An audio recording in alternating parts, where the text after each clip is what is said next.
Good morning. BA honours part 2 geography के students के लिए हमने अपने पिछले लेक्चर में geographical changes over space and time पे बात की थी कि किस प्रकार से मानव जिस प्रकार उन्नति कर रहा है, जिस प्रकार से वक्त में बदलाव आ रहा है, जिस प्रकार से यूज़ ऑफ स्पेस या लैंड चेंज हो रहा है, उस तरह से हम अपने इकोलॉजिकल सिस्टम को, हम इकोलॉजिकल साइकिल को किस प्रकार से प्रभावित कर रहे हैं। हमने 20वीं शताब्दी और 21वीं शताब्दी के प्रारंभ की बात की थी, युद्ध के समय की बात की थी, औद्योगिक क्रांतियों की बात की थी कि ये सब चीज़ें जो मानव के जो क्रियाकलाप रहे हैं इस समय में इन स्थानों पर, उससे हमारा इकोसिस्टम कितनी बुरी तरह से प्रभावित हुआ है।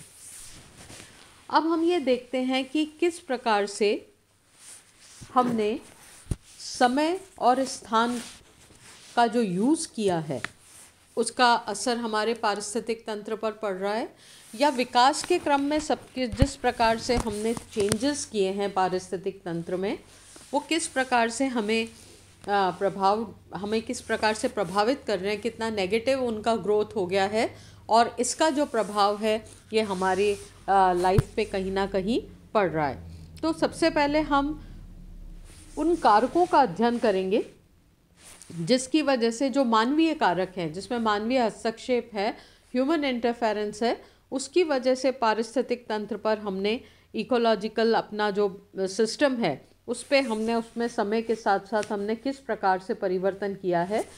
तो अगर हम उन कारकों को देखें, उन फैक्टर्स को देखें, तो सबसे पहले मैं बात करूंगी कि हमने जो हमारा इकोसिस्टम है उसमें वनों को या प्राकृतिक वनस्पति को कितना प्रभावित किया है।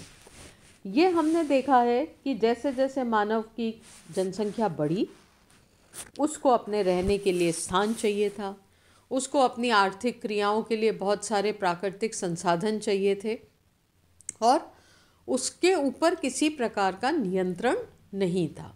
तो इसी नियंत्रण का उसने दुरुपयोग किया, और दुरुपयोग करते हुए उसने हमारे जो प्राकृतिक वनस्पति थी उसको वो निरंतर नुकसान पहुंचाता गया।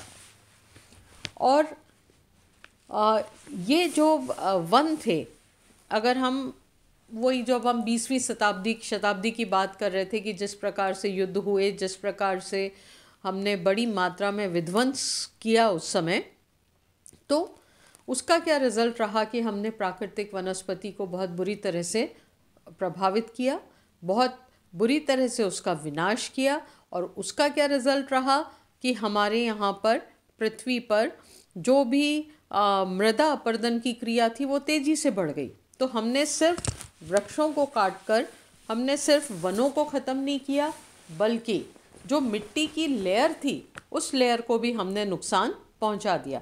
इसका सबसे अच्छा उदाहरण हम अरावली पर्वत श्रृंखला से ले सकते हैं कि अरावलीज जो है ये वर्ल्ड के ओल्डेस्ट माउंटेन्स हैं। अगर हम अलवर में भी आप अपने आसपास के पहाड़ों पर नज़र डालेंगे तो आज से 50-60 साल पहले की बात करें तो इन पहाड़ों पर घने जंगल होते थे। फिर हमने क्या किया, अपनी ईंधन की ज़रूरतों को पूरा करने के लिए, पशुओं को चराने के लिए और मकानों के लिए लकड़ी जो हमें चाहिए थी उसके लिए हमने बड़ी मात्रा में इन वनों को काटा। अब जब हमने वनों को काट दिया तो इसकी जो सॉइल थी वो सॉइल लूज़ हो गई, और लूज़ सॉइल की वजह से वो इस सॉइल का इसका जो लेयर था वो लूज़ होने की वजह से अपरदित होकर अपने स्थान से हट गई। पिछले करीब 30 सालों में हमने बहुत उपाय किए कि किसी प्रकार से हम इन पर वापस वृक्षारोपण करें। हेलीकॉप्टर से बीज डाले गए और कई सारे एफर्ट्स किए गए, परंतु मिट्टी की लेयर की एब्सेंस में हम उस चीज़ को डेवलप नहीं कर पाए। हम चाहते हुए भी इन पे अच्छा वृक्षारोपण नहीं कर पाए, और अब ये चीज़ बड़ी मुश्किल हो गई है कि जहाँ मिट्टी नहीं है वहाँ पर हम किस प्रकार से वृक्ष लगाएं। तो हमने ये जो वनों को नुकसान पहुँचाया, इस वनों का नुकसान पहुँचाने से क्या हुआ, मृदा अपरदन हो गया। तो हम आगे भी इन पर वृक्षारोपण नहीं कर सकेंगे। परिणाम स्वरूप भूमंडलीय तापन पे उसका प्रभाव पड़ा, डेजर्टिफिकेशन पे उसका प्रभाव पड़ा, जलवायु परिवर्तन पे उसका प्रभाव पड़ा, प्रदूषण पे उसका प्रभाव पड़ा। और लूज सॉइल होने की वजह से एनवायरनमेंट में पूरे टाइम ये मिट्टी के कण बने रहने लगे, जिसकी वजह से बहुत सारी बीमारियां होने लगी और हवा की क्वालिटी में गिरावट आई। अगर आप अलवर की बात करेंगे, अगर यहाँ पे आप पॉल्यूशन की स्थिति देखेंगे तो आप ये देखेंगे कि भले इंडस्ट्रियल पॉल्यूशन जो है, इंडस्ट्रियल प्रदूषण सिटी में इतना नहीं होगा, परंतु हवा में मिट्टी के कण बड़ी मात्रा में है, जिससे यहाँ अस्थमा के रोगी आपको बड़ी मात्रा में मिलते हैं। बच्चों के लिए, बूढ़ों के लिए ये अच्छी अवस्था रहने के लिए नहीं है। अब हमने सेकंड पॉइंट पे आते हैं हम। पहला पॉइंट हमने देखा कि हमने वनों का नाश किया।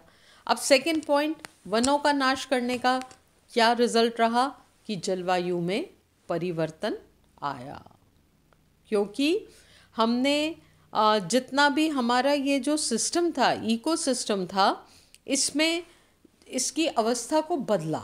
और इसकी अवस्था में बदलने की वजह से क्या है कि बहुत ज़्यादा जो जलवायु में परिवर्तन आया। परिवर्तन कैसे आया? अगर हम बहुत लोकल लेवल की बात करते हैं, हम अलवर की ही बात करते हैं, तो ये जो अरावली की पहाड़ियाँ हैं, पहले यहाँ पे मिट्टी हुआ करती थी, परंतु अब यहाँ पर चट्टानें ऊपर उभर के आ गई हैं और ये चट्टानें गर्मियों में दिन में बहुत तेज़ी से तपती हैं और यहाँ पर रात को भी तापमान कम नहीं हो पाता है, रात को भी लू चलती है, क्योंकि वो पत्थर गर्म होने की वजह से यहाँ पर तापमान की स्थिति सम नहीं रहती है। अगर आप वेस्टर्न राजस्थान की तरफ जाएंगे, जहाँ पर बालू मिट्टी का बसावट है, तो वहाँ शाम के बाद मौसम अच्छा हो जाता है, थोड़ा प्लेजेंट हो जाता है, थोड़ा तापमान कम हो जाता है। परंतु अगर आप उनसे अलवर को कंपेयर करेंगे तो अलवर में क्या प्रॉब्लम है कि ये जो चट्टानी धरातल है, ये तापमान को कम नहीं होने देता है और रात के समय में भी यहाँ पर लू चलती है।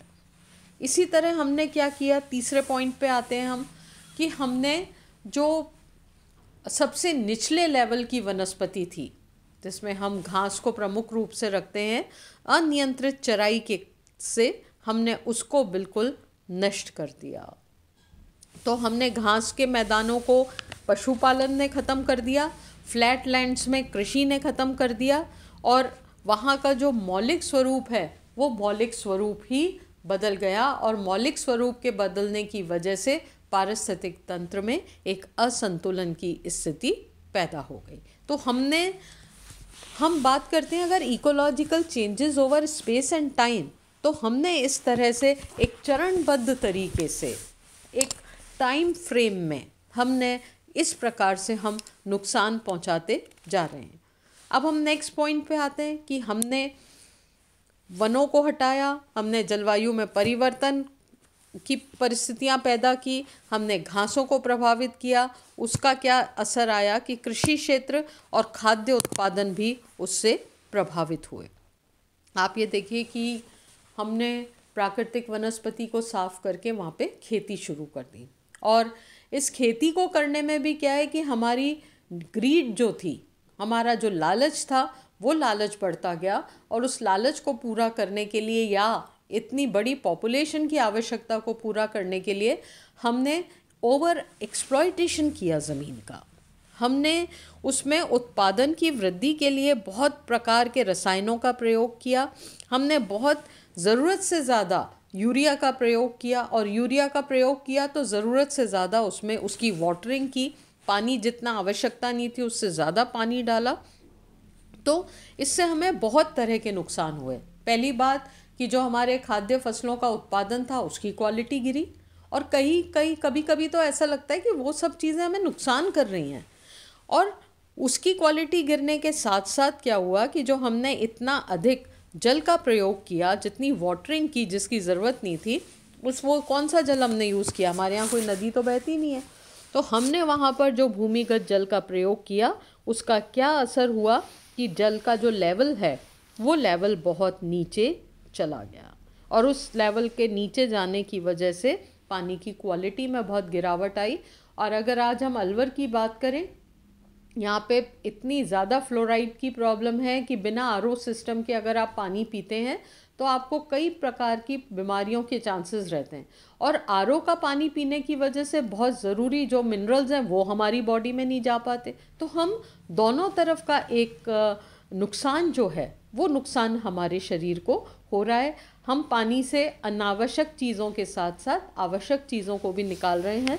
हम इस प्रकार हमें फ्लोराइड को कम करने के लिए हमें पानी को इतना ज़्यादा साफ़ करना पड़ेगा कि ज़रूरी मिनरल्स भी उससे निकल जाएंगे। उसका क्या रिज़ल्ट रहेगा कि वो पानी भी हमारी शरीर में कई प्रकार की डेफिशिएंसीज़ को बढ़ाता है। तो इस प्रकार से हमने समय के साथ साथ पॉपुलेशन की ज़रूरत को पूरा करने के साथ साथ बड़ी मात्रा में इन कृषि उत्पादनों को पे प्रभाव डाला और भूमिगत जल पर प्रभाव डाला। अगली बात करते हैं हम इंडस्ट्रियल डेवलपमेंट की। देखिए, कभी भी कोई चीज़ स्टैटिक नहीं होती है। सभी तत्व गत्यात्मक होते हैं, उनमें डायनामिक होते हैं, उनमें समय के साथ साथ बदलाव होते रहते हैं। और इस बदलाव में बहुत सारे बदलाव नेगेटिव होते हैं, बहुत सारे बदलाव पॉजिटिव होते हैं। अब अगर हम इंडस्ट्रियल पॉल्यूशन की बात करते हैं, औद्योगिक प्रदूषण की बात करते हैं, तो हमने इस प्रकार इंडस्ट्रियल सेटअप हमारा हो गया है कि वो बड़ी मात्रा में वायुमंडल में कार्बन डाइऑक्साइड जो है वो छोड़ रहा है। उसकी मात्रा बढ़ती जा रही है और उसकी मात्रा बढ़ने की से क्या रिज़ल्ट आ रहा है कि ओजोन लेयर है वो थिन होती जा रही है, पतली होती जा रही है। इसकी वजह से क्या है कि वायुमंडल का तापमान बढ़ गया है और ऐसी उम्मीद है कि ये फ्यूचर में और भी ज़्यादा बढ़ सकता है। उसका रिज़ल्ट क्या हो रहा है कि ध्रुवों पे से बर्फ़ पिघल रही है, समुद्र का जल स्तर ऊपर हो रहा है, अम्लीय वर्षा, वायु प्रदूषण, जो नदियों का पानी है उसमें प्रदूषण, ये सारा जो पारिस्थितिक इम्बैलेंस हो रहा है ये इस इंडस्ट्रियल डेवलपमेंट के लिए की वजह से हो रहा है। अगर हमने इस चीज़ को कंट्रोल नहीं किया तो भविष्य में ये हमारे लिए बहुत बड़ा एक असंतुलन इसकी वजह से कायम हो जाएगा, क्योंकि हमने पूरे सिस्टम को ही इंडस्ट्रियल प्रदूषण से हमें इफ़ेक्ट कर दिया है और आगे आने वाली पीढ़ियों को बहुत ज़्यादा समस्या होने के चांसेस हैं।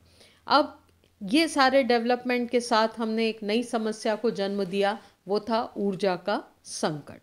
हमने बहुत ज़्यादा इन सब चीज़ों का यूज़ किया। जीवाश्म ईंधन या फॉसिल फ्यूल होता है, पेट्रोल है, डीजल है, प्राकृतिक गैस है, कोयला है, हमने इनका बहुत ज़्यादा प्रयोग किया।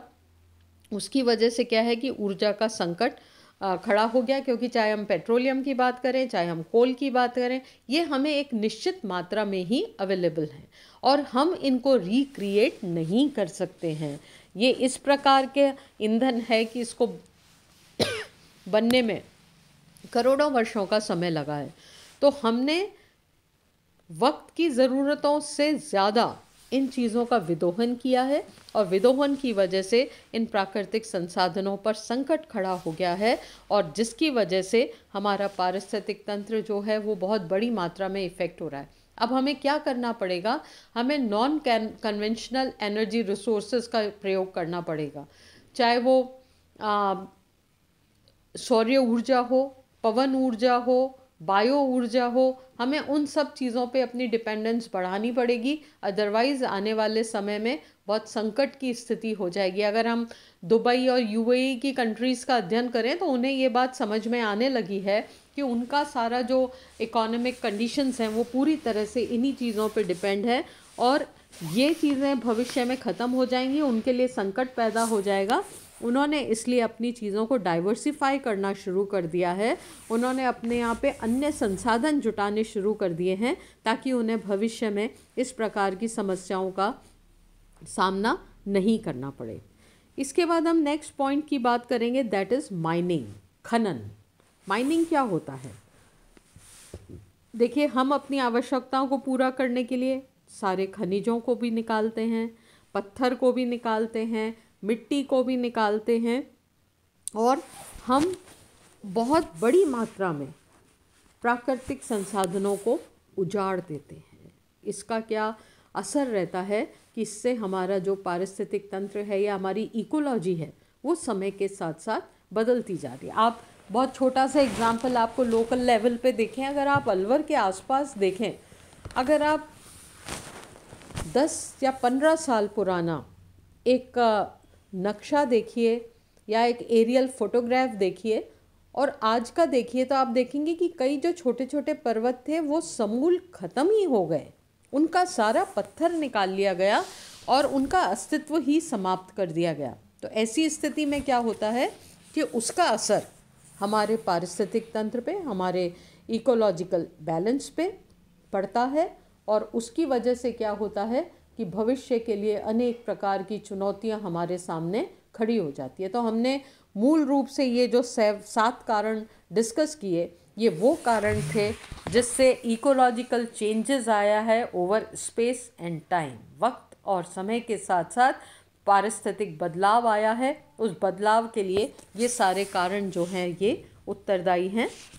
हम अपनी अगली कक्षा में इसके आगे पढ़ेंगे कि इससे क्या हम इसका संतुलन के संबंधित कौन से सिद्धांतों का हम प्रयोग कर सकते हैं। Thank you.